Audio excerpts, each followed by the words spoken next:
When are you alive? It had been a year since my last visit home. My 5-year-old niece was dozing off on a cardboard in the backyard. I couldn't understand this weird sight. Ultimately, I was aware that last year's disaster had claimed the life of my brother's child. Not only did she seem gaunt and wear torn clothes, but she looked nothing like the woman I recalled. "Where's your dad?" "Daddy went somewhere with a new mommy," my niece said, her face distressingly melancholy. In any case, I had to let this child go. I left my parents' house right away, taking my niece with me. The food manufacturing industry has been in my family's hands since the time of my grandpa. We were a pretty well-off family in the neighborhood. We owned factories and offices.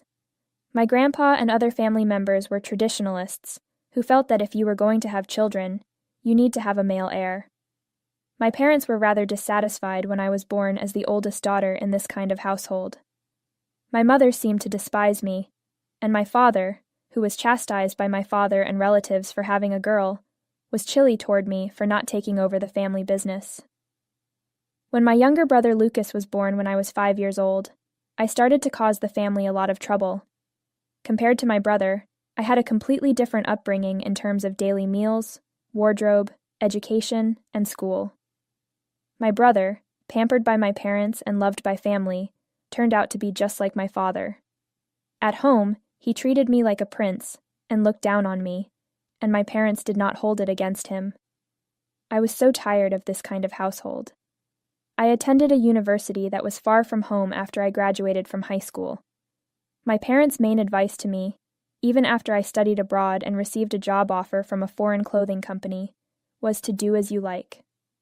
I've been far from my family ever since. When I was 29 years old, I learned of my mother's unexpected passing. I had never met the youngster before, but I had when I briefly went back home to attend the burial. "Hey, let's play." A 3-year-old girl approached me at the funeral and tugged at the bottom of my skirt. "I wonder who she is." "A kid of a relative." I assumed she was a kid born to a relative during the years I had not returned to the United States. "All right, let's have some fun." "What is your name?"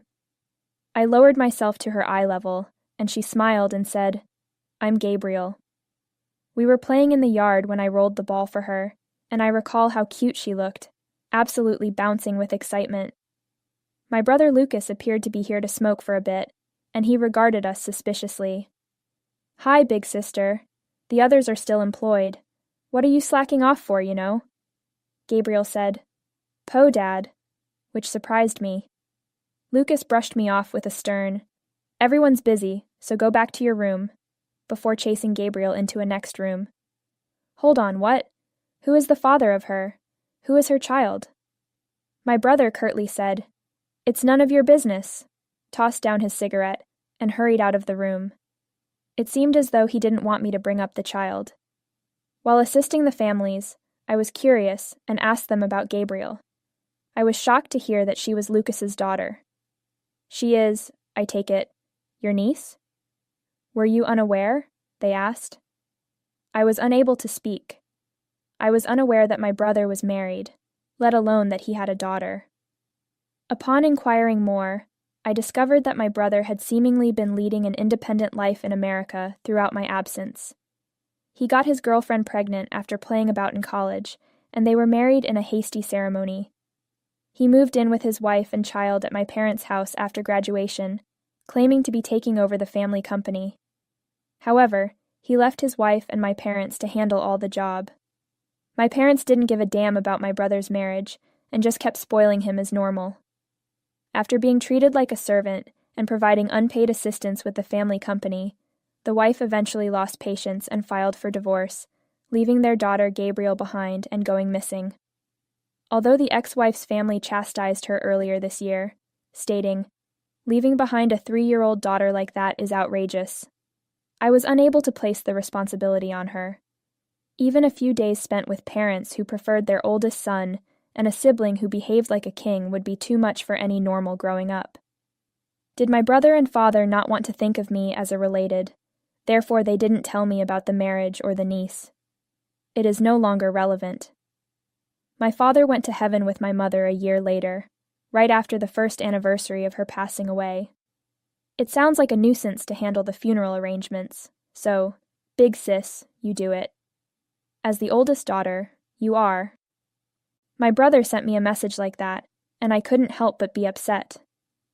Don't you feel any gratitude for being raised so well? Both parents were horrible at parenting kids, but the others at my father's workplace and my family also insisted that I take care of the funeral, so I went back home and did just that. I didn't look forward to the next several days, but I did have one thing in mind. Could I see Gabriel again? Is it because, among the blood relations, I'm the closest after my brother? I had been intrigued by Gabriel for a while now for a variety of reasons ever since our initial meeting, but I couldn't find my niece anywhere throughout the funeral. Rather, there was a young woman I had never seen before standing by my brother. The woman introduced herself as my brother's new bride, asking casual questions. I apologize for the introduction being delayed. Lucas has a sister named me. Where is Gabriel right now, by the way? She bent her head, seeming sorry when I asked. Our daughter passed away in an accident 6 months ago, the new wife stated. We also held a private funeral because of the severity of her injuries. I had recently joined our new family. I froze there, startled beyond belief. Maybe at that point, the loss I felt was bigger than losing my parents. That youngster was gone from this world. Once more, I received no information. But before I had time to wallow in my grief, people in my near vicinity pushed for conversations on inheritance as soon as the burial concluded. Since the processes are bothersome, you should take care of them. Yes, but I own all of the assets. Please don't be angry with me. It's in Dad's will, my brother declared with a sense of accomplishment.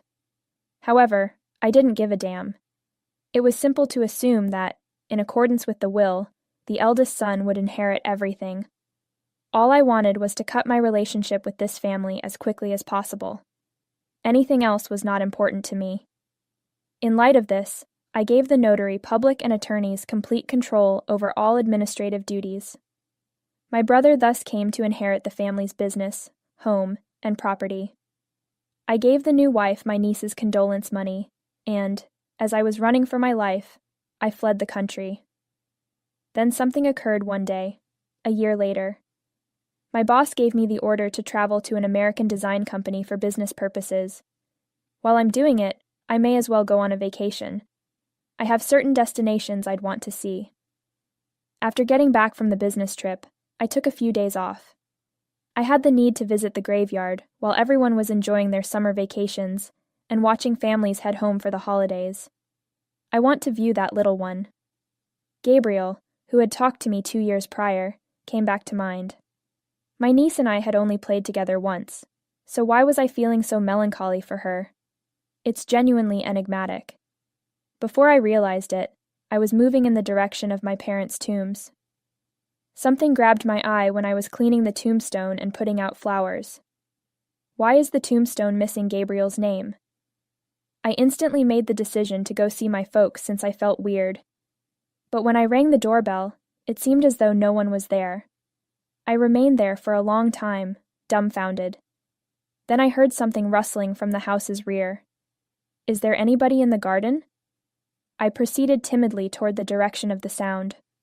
Whoa. I was immobile for some time once I observed the strange scene laid out there.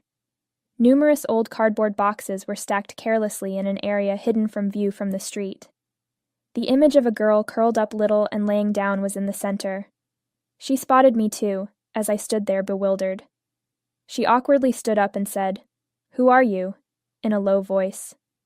"You were tiny, covered in trash, and dressed in torn clothes when I used to live in this same house." The female said something that immediately made me feel instantaneously less uneasy, even if I was still a bit uneasy. "Gabriel," the girl introduced herself. The name of my niece, whose sight I had much wanted. "Is your survival a fact?" Unintentionally, I gripped Gabriel's shoulder and inquired. Her face turned scared, and she shook. "I apologized for shocking you. My name is Sister, your father's. Do you not recall? We had previously played with a ball." Gabriel apologized, saying, "I don't remember. My niece was only 3 years old at the time, so it seems sense that she couldn't recall me. Where's Dad?" "He made some travels with a new mother." It appeared that my niece was still there, and that my brother and his wife had not gone home. In any case, let's enter. The key to this property is with me. My niece remarked, "I can't go inside the house." "To stay here," Daddy and Mama said. My niece was pointing at a rudimentary cardboard tent. She said, "In addition, I'm only permitted inside the storage room on rainy days. Not today, since it's sunny." Although I was unaware of all the specifics, I knew that this was not how things usually worked. My instinct told me, it's not good to let this child stay here. I grabbed my niece and fled without considering the repercussions. I drove Gabriel to the weekly apartment I was renting while I was in the United States from there. I clothed her in fresh clothing I got on my way back, fed her, and gave her a bath. That's when I finally understood what I had done. I had taken the child without the guardian's consent. I could get put under investigation. Gabriel started crying as I was thinking about this kind of thing. "Oh, I see. It must be unsettling to have someone you don't know start abusing you in this way. I apologize." "No, that isn't it. It's great meal. The bathtub is heated. It seems like utopia here." "I'm grateful, Auntie." My niece expressed her relief in saying that. She had reportedly gone a lengthy period without eating well or taking a bath. How is my brother doing? Why does Gabriel reside in a location like this? I was curious about so many things. Even after asking my 5-year-old niece, I was unable to obtain any helpful information. After defending Gabriel for 2 days, I was eventually able to reach my brother, after making several attempts to do so. "Where are you leaving your own child, finally?" "Don't shout at me out of the blue. You irritate me." "Hey, didn't she just hang out with you? It's flawless. You're going to look after Gabriel moving forward." Lucas didn't express any regret. Instead, he muttered something absurd. "What? What do you mean? That youngster was meant to be dead, right? Did I really say that? However, I'm not to blame. My present spouse stated that she is against having children by other people. I was also having problems. The second woman I met a year ago is definitely the one he claimed as his present wife. She had expressed her deep sorrow over my niece's death, but now she's acting as though she doesn't want her. It seemed unbelievable to me. Neither of my parents are here, and I have no idea where the ex-wife went. You are welcome to adopt her. It is inconvenient." My brother just stated that, and hung up the phone, leaving me perplexed. When I tried to reach him again, it appeared that he had switched off his phone. I went to my brother's business the next day, but I was unable to reach him. Still, I was curious, so I made many attempts to get in touch with family members and business personnel. After that, I was able to find out about my brother and niece's predicament from a former co-worker of my father's. After my father's illness, my brother took over as the company's manager, but in less than 6 months, he drove it to the verge of debt. It makes sense since he avoided learning any company management skills and instead chose to relax in the president's chair. My father had a long-standing friendship with the president of the firm, where the second wife comes from. The parents set them up because she hadn't had much luck in finding a suitable mate. "If you have a daughter and a child, let's merge our companies," stated the head of the opposing party. Without hesitation, my brother and father concurred. In addition, they would take over my brother's debts and assist with the financial administration of his business as a crazy perk for accepting the merger. My brother and my avaricious father sprang at the opportunity. It was intended that the formal procedure would take place once they had a child together. I stopped spending time with my niece around the house after that. That was the end of it, and I felt a surge of wrath. Don't you think it weird that the president's daughter vanished from the house all of a sudden? It's difficult to imagine that nobody was aware of my niece given how frequently workers would come and go from the workplace and my parents' home. As an employee, all I could do was carry out the president's orders. Furthermore, I'm already retired. The former worker's justification seemed a little flimsy, and I nearly lost my temper when I was instructed to look after her. After that, I had a few calls from relatives, but they all said the same thing. It's none of our business, or, I don't want to get involved. All my family thought these individuals were my relatives, which made me truly despise them, even if a 5-year-old child was in pain. I literally put my hands over my head. Auntie, am I a child that is unwanted? My niece pulled the hem of my skirt and whispered unexpectedly, just as the first time I saw her. I was enthralled in her gaze. Am I a kid that nobody wants? I have given this a great deal of consideration ever since I was a young child. I instinctively blurted out things that I had always wanted someone to say to me in the past, as I gave my niece a gentle embrace. You are not a neglected kid. I made the decision to send my brother to hell for mistreating my niece out of selfishness, and I pledged to safeguard this child alone. I got in touch with the lawyer and judicial scrivener, who had assisted me with my father's inheritance right away. I'm happy I followed the protocols just in case. They both gladly consented to assist me when I asked with a smile. After 2 weeks, everything was prepared. When my brother saw how terrible the situation was, he started sending irrational calls and messages like a devil. All I could say in response was, "Come to the company. I'll explain it to you." I went to my brother's business conference room with the lawyer, and there my brother and his wife were waiting, irate. "Hey, you filthy sibling. Why is the home of our parents for sale?" "By selling the car and the factory, do you mean?" My brother and his wife claim that that morning, a bailiff showed up out of the blue and told them to leave. Everything is detailed in the court-sent documents that you received. I answered coolly to my brother, who was going to seize me and assault. It's probable that he threw the certified mail trash without reading its contents. That's what the judge determined. You must pay what you owe since we agreed to it. I never consented to anything. In addition, I don't recall you requesting money from me. Why must I reiterate everything that was said in the documents? Did you not take all of Dad's inheritance a year ago?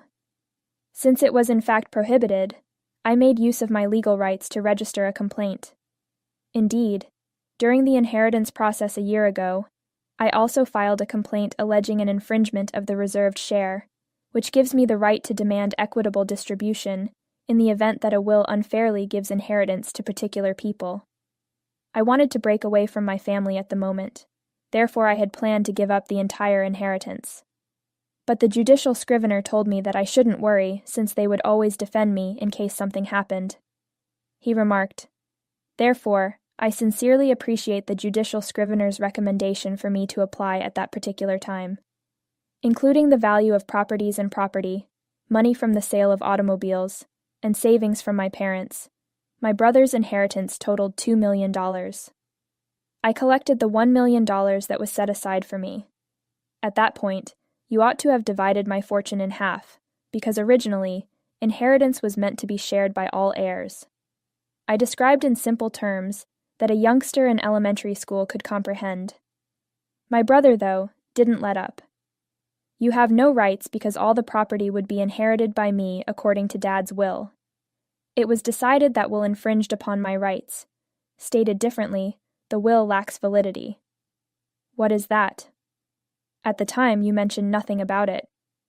The judicial scrivener should have delivered the certified mail. You are guilty, don't you, of only glancing over the materials that fit your needs?" I had no idea what it meant to be claimed in the adult world.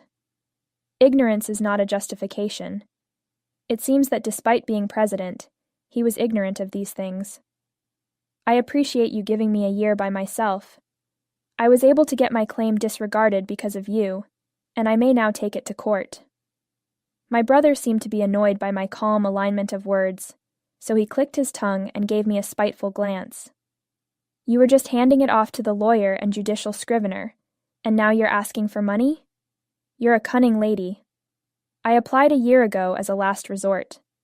Since I didn't want the business or the property anyhow, I reasoned that I would overlook it even if 10 years went by and the statute of limitations expired. So you ought to have let it alone. Or are you just trying to bother me? You truly are a cruel woman. I've detested that aspect of you since we were little."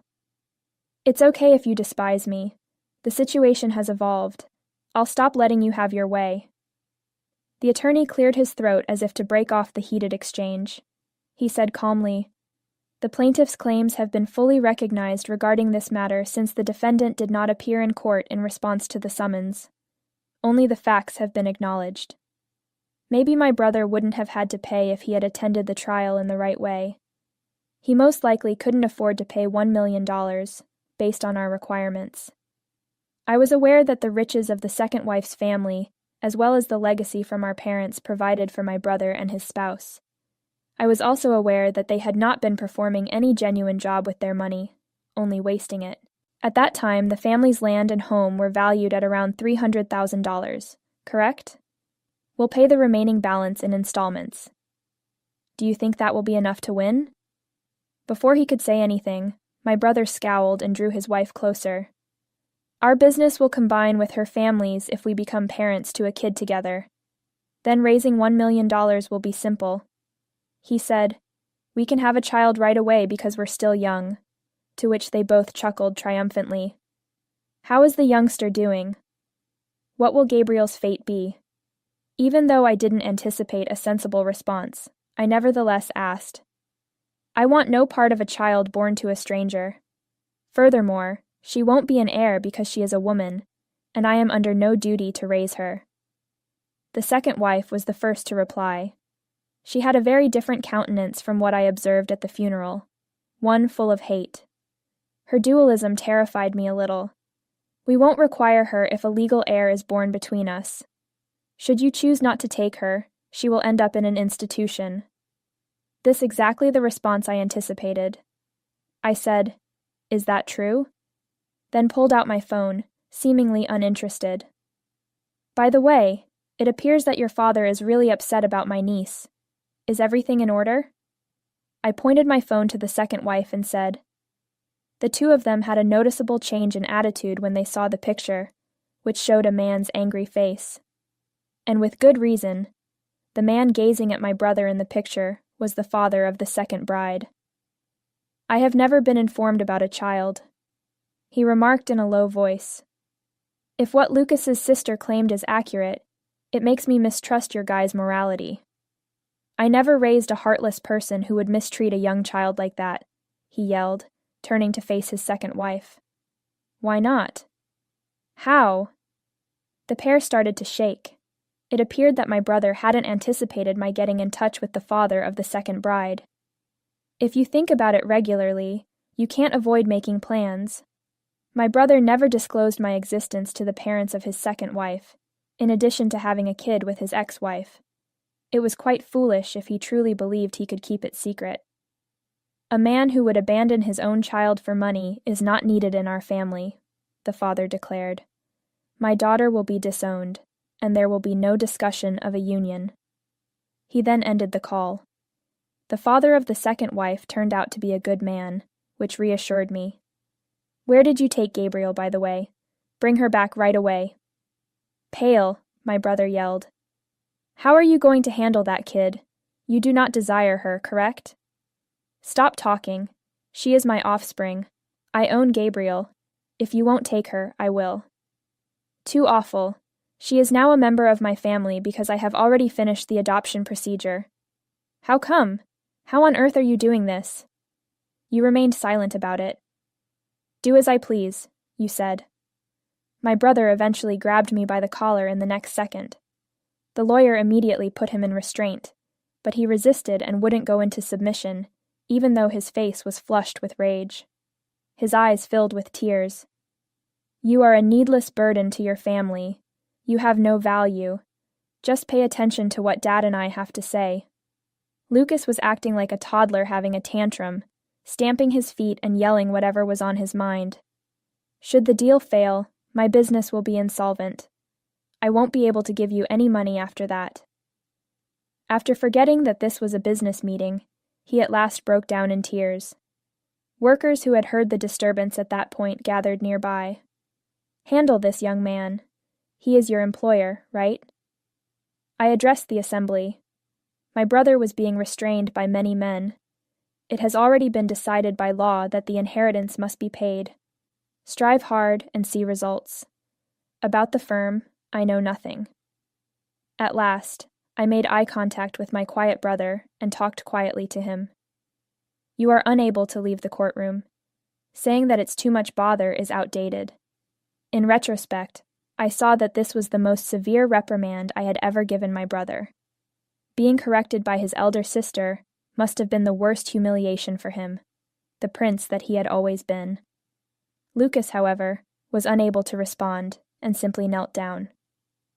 My brother's marriage to his wife ended in divorce, and our family business failed.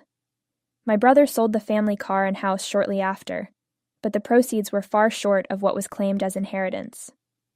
Through a dispatch agency, I utilized my connections to get my brother a cleaning job, but in the end, he only worked assiduously at first and resigned after a few months. Having been a royal his entire life, he was unable to tolerate hard work and abject poverty. My brother appeared to be homeless, and I just learned from American coworkers that he had been spotted sleeping on cardboard in a park. However, my niece moved abroad with me and enrolled at a nearby primary school last spring. She is having a good time and is adored by every one of my friends and coworkers. She'll never consider herself an